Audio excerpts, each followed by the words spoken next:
Nous arrivons à une notion fondamentale sur Xar que sont les champs ou inputs qui vont permettre à vos utilisateurs d'entrer différents types de données et qui vont vous permettre de les positionner à différents endroits de vos applications. Dans cette vidéo, nous allons aborder 5 points. Le premier, c'est comment placer un champ. Le deuxième, c'est comment le paramétrer. Le troisième, c'est quels sont les 3 types de champs sur Xar. Le quatrième, c'est comment supprimer définitivement un champ. Et le cinquième, c'est comment et où positionner les résultats de ces champs, donc les données issues des champs que vous aurez positionnés sur les pages. Premier point, comment créer un champ. Pour ça, rendez-vous dans n'importe quel type de page, puis cliquez sur plus. Et enfin, rendez-vous dans la catégorie des champs. Vous pouvez voir qu'il y en a un certain nombre. Je vais par exemple créer un champ texte. Je clique sur champ texte. Et voilà, mon champ est créé. Maintenant, je vous propose de voir comment paramétrer ces champs. Pour ça, il vous suffit de double-cliquer dessus. Puis vous avez toutes les options que vous pouvez paramétrer. Il y a une option particulière que sont les règles. Pour ça, je vous invite à regarder la vidéo dédiée puisque c'est vraiment un gros point à part entière. Ensuite, vous cliquez sur confirmer et voilà, vous avez paramétré votre champ.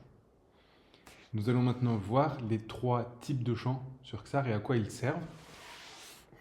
Rendez-vous toujours dans les paramètres, dans type de champ. C'est le seul paramètre qui est commun à tous les parcours. Pourquoi? Parce que c'est important de pouvoir définir le type de champ à chaque fois. Il y a donc 3 types de champs. Le premier, c'est le champ du parcours. C'est un champ qui va être utilisé uniquement dans ce workflow, ses fiches et ses suivis, qui ne va pas pouvoir être utilisé ailleurs. Le champ réutilisable, à l'inverse, va permettre de réutiliser ce champ dans un autre workflow. C'est-à-dire que si par exemple on est content du fait d'avoir paramétré ce champ-là, on va pouvoir le positionner ailleurs et le réutiliser sans avoir à le reparamétrer. Et enfin, le champ utilisateur, ça c'est un petit peu particulier puisque c'est lié à la RGPD. La question à vous poser, c'est est-ce que ce champ est une donnée personnelle de l'utilisateur qui va se connecter à l'application? C'est-à-dire est-ce que c'est nom, prénom, adresse mail, numéro de téléphone, etc. Donc c'est toutes les données personnelles des personnes qui se connectent à l'application, à utiliser donc uniquement s'il s'agit de données personnelles. Je vous propose maintenant de vous montrer comment supprimer définitivement un champ. Attention, c'est à utiliser avec parcimonie, puisqu'une fois qu'il sera supprimé définitivement, par définition, vous ne pourrez pas le retrouver. Pour ça, rendez-vous sur le plus, mais cette fois-ci dans l'onglet « Existant ». Vous retrouvez donc tous les champs que vous avez créés, vous pouvez les repositionner aux endroits où vous le souhaitez, mais vous pouvez aussi effectivement les supprimer par un simple survol sur la brique et un clic sur la croix. Vous cliquez ensuite sur « Supprimer le champ » et le champ sera supprimé définitivement. Dernier point, comment et où utiliser les données saisies dans les champs. Le premier élément est l'élément texte qu'on peut placer dans les pages pour lequel vous allez pouvoir ajouter des variables. Les variables sont en fait les résultats des champs qui sont classés par couleur et par catégorie.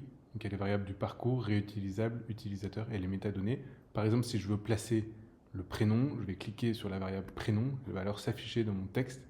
Et donc j'aurai bien le prénom qui s'affichera à cet endroit-là pour cet enregistrement-là. Je vais aussi pouvoir les utiliser dans tous les éléments de données, que ce soit les tableaux, les plannings, les kanban, les dataviz, les cartes et les listes.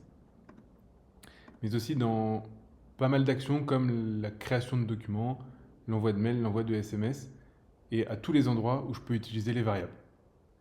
Sachez qu'il existe une vidéo par type de champ, je vous invite à aller les regarder si vous souhaitez en savoir plus.